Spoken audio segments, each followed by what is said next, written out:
Welcome to Bits and Pieces Quilting. Today we are going to make one of my all-time favorite scrappy quilt patterns, the half log cabin. So stay tuned.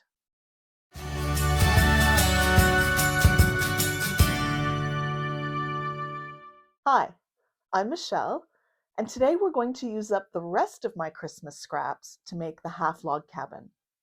If you haven't seen it already, my previous video on the Hills and Valleys quilt used up a good portion of my Christmas fabrics. And today's project, the half log cabin, is going to use up the rest. It is one of my all-time favorite scrappy quilt patterns, and today I'm going to show you how to do it. Stay tuned. Once I finished cutting all of my Christmas fabric into the 2.5-inch strips that I needed for the Hills and Valleys quilt, I cut the remainder into 2-inch strips in order to make a scrappy half log cabin Christmas themed quilt. I'm not sure if I'm going to have enough strips here, so I need to go through my collection and see what other reds and greens I have that I could add as a backup. But my goal here is to use up as much of my Christmas fabric as possible. And I'm going to pair that with some white fabric. Some of this is scraps and leftovers. Some of this is just a few inches left on a couple of different white fabrics. So there's a slight mix here in the whites, but these will be the other half of the half log cabins. Very traditionally, log cabins have a red center. And so I found this piece of fabric in my collection, and I think I'm going to cut this up, and I'm going to start every single one of these half log cabins with the plain flat red, the plain solid red.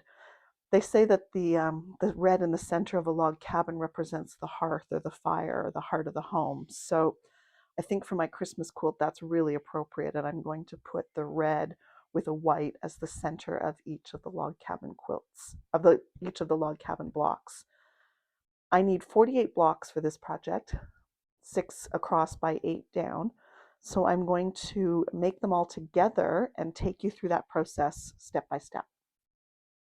So the first step is to take these 2-inch strips of red that I've cut from that piece of red from my collection and some scrappy white pieces that I've cut up, sew these together with a nice 1/4-inch seam, press the seam allowance, and then I will cross cut those into the first pieces for the scrappy half log cabin. I've sewn the red that I want to use for the center of all of my blocks to white, and now these are 2-inch strips, and now I'm going to cross cut these into the 2-inch pieces that I need to make the center of the half log cabins. So I've decided in advance that I'm going to aim for 48 blocks. That gives me a 6 by 8 layout.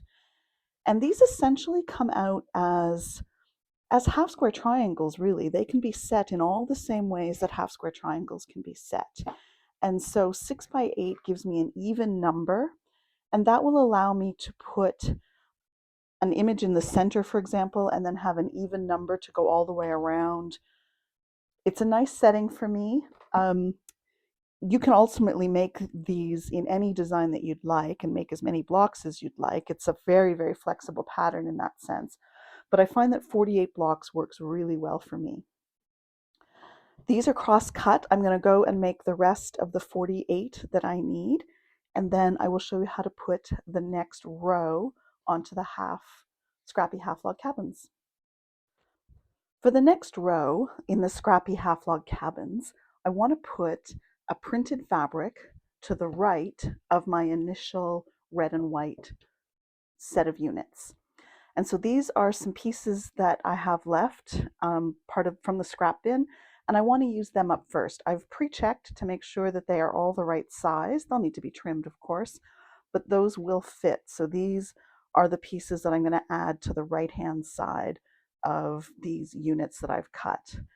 Once I've used up all the little pieces that I have, I will go back into my bucket of strips and I will start to pull these out and start to use them. In order to get a nice variety across the quilt, I'll try not to do more than about 4 to 6 exactly the same so that there's a nice mix.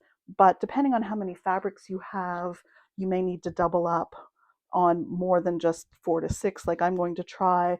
If you've got loads of fabric and can make every single one of them different, that's fabulous. I am very much a rote sewer, so I'm going to do this first step where I make the red and white first units. Then I'm going to add this unit to all 48 blocks. Then I'm going to add the next piece to all 48 blocks. That's just the way that I like to approach things. If you want to make every single block individually, that's up to you. It's all about enjoying the process, and this is the way that I enjoy doing it. So I'm going to take these over to the machine, and I'm going to put the piece that I'm adding on top of my pre-sewn piece and run these through the machine. I'll come back and show you how I trim them, press them, and then we'll get ready for the next round. If you're going to batch sew like I did, make sure that you put every piece under the machine exactly the same way. It's really important that this first piece of fabric is on the right-hand side of your unit when your red is on the bottom left, if that makes any sense. You don't want an instance where your piece of fabric is on this side, because that's a very different unit. That's in fact a mirror image of what we're trying to make. And we want to make all these blocks the same. So I put them underneath the machine in this direction. I wanted to make sure that this seam didn't get flipped over. So I sent them through the machine like this, and you can see they're all exactly the same. The rest of them are just off camera, but they are all sewn so that they're all right, so that they're all the same. It's worth being consistent here because you don't want to unpick. So now that those pieces have been added, the next step before I press them is to actually trim them. This is a project where I find that trimming at this stage is actually easier and more accurate than trimming after I've pressed. So I'm just going to take my ruler and line it up along the edge of the red, and then check that my stitch line is also even with a line on the ruler, and just give these a little trim up the side like this. And then I'll flip them over, trim the other side, same way.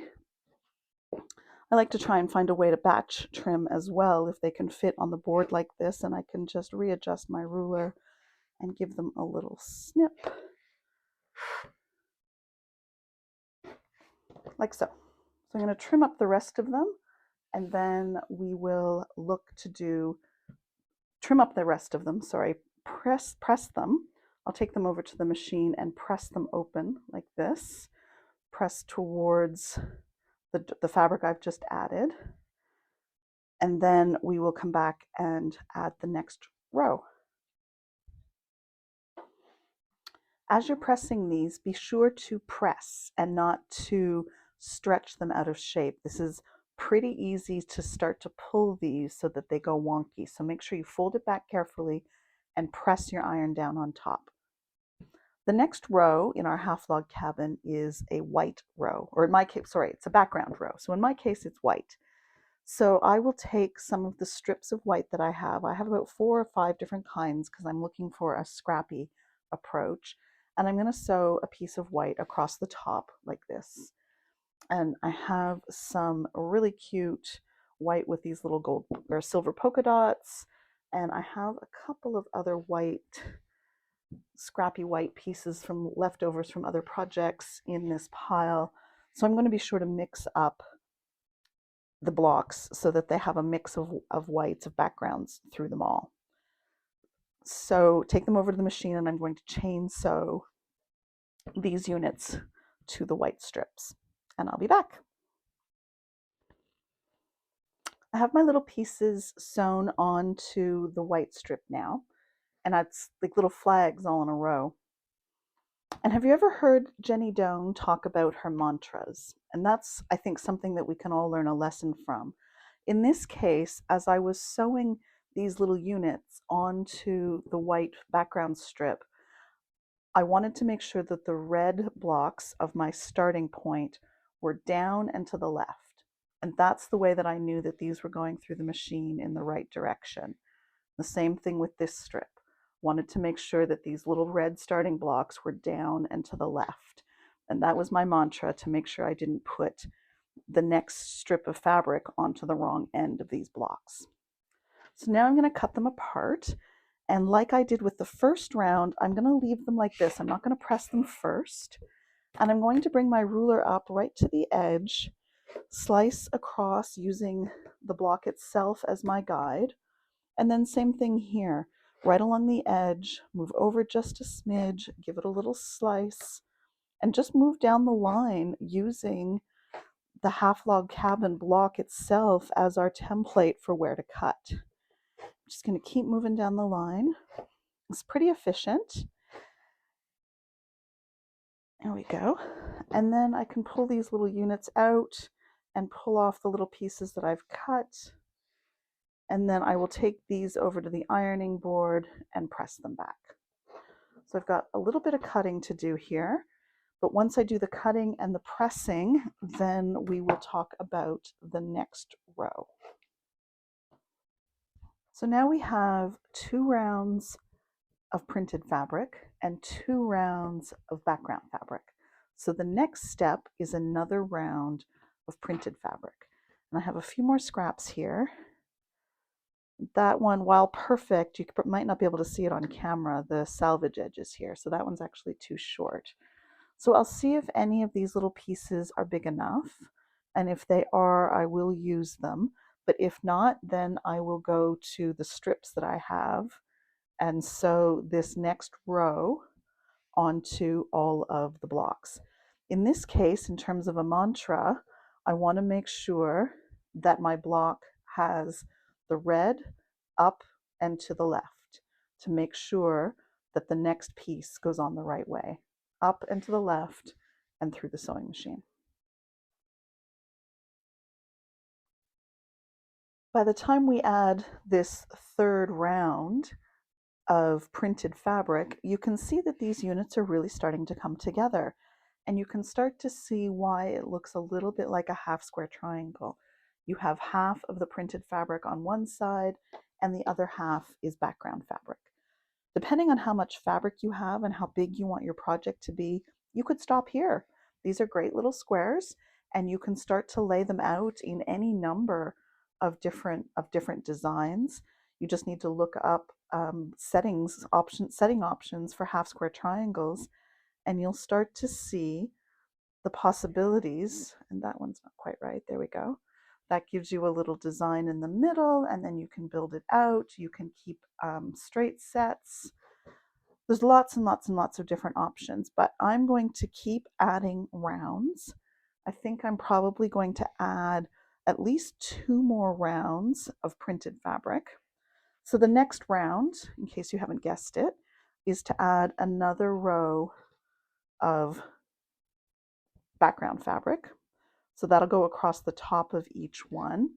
And as you sew these through the machine, your mantra should be that your red square, your starting square, should be down and to the left. Once the white fabric is added, the next step is to add another printed fabric and then another background fabric, and then finally another printed fabric. Like that. So there will be 1, 2, 3, 4, 5 of the printed fabrics and 1, 2, 3, 4 of the background fabrics. I'm going to aim for that across all 48 blocks, and then I'll assess how much fabric I have left. This is a scrappy project for me. I may add another row of background fabric and printed fabric if I have enough, because I'd like to use up my scraps. If I don't, I'll be content to stop here. So I'm going to continue to sew, continuing adding rounds exactly as I've shown you until I get to the size that I think I'm going to end up with. I've finished my 48 half log cabin blocks with my scrappy Christmas fabrics. They have 4 rows of the neutral background white, and they have 5 rows of the scrappy Christmas fabrics. The final size is a little bit shy of 8 inches. I think that that just speaks to the size of my 1/4 inch seam allowance, but they all seem to be exactly the same at 7 3/4.